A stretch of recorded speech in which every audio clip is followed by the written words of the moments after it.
Assalomu alaykum hammaga. Bugun dars temamizda 92-elementi uran bilan tanishamiz. Uran sayyorasi sharafiga qo'yilgan atom raqami 92 bo'lgan kimyoviy elementdir. Uran u belgisi bilan ifodalaniladi. 1789-yili Olmon olimi Martin Heinrich Klaproth tomonidan kashf etilgan.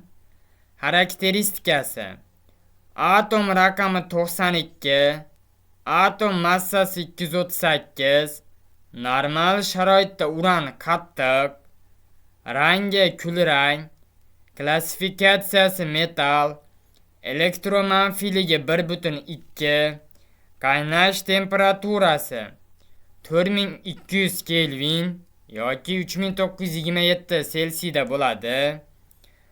Erish temperaturasi 1405,3 Kelvin yoki 1132,2 Selsiyda bo'ladi.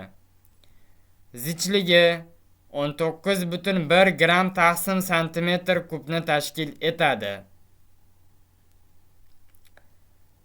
Bu olimning rasmini ko'rishimiz mumkin. Martin Heinrich Klaproth 1743-yilda tug'ilib, 1817-yilda vafot etgan.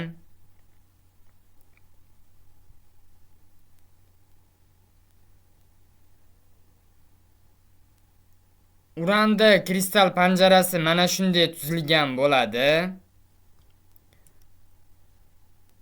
Bu yoqqa o'tadigan bo'lsak, uranda kimyoviy belgisi U, atom tartib raqami 92, nisbiy elektromanfiyligi 1,2, atom massasi 238, elektron konfiguratsiyasi 5F3, 6D1, 7S2 ni tashkil etadi.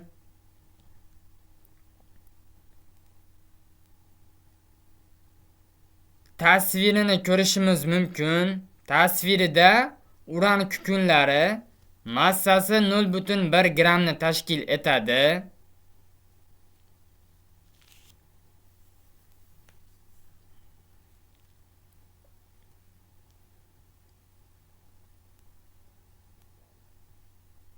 Atom tuzilishini ko'radigan bo'lsak, atom tuzilishida 92 ta elektron bor. Mana shu 92 ta elektron atomda to'xtovsiz harakatlanadi.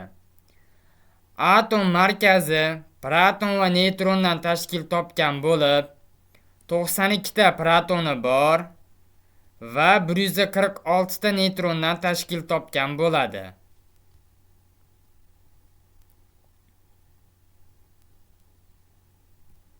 Bugun uran haqida o'rganadigan ma'lumotlarimiz shulardan iborat edi. Rahmat hammaga.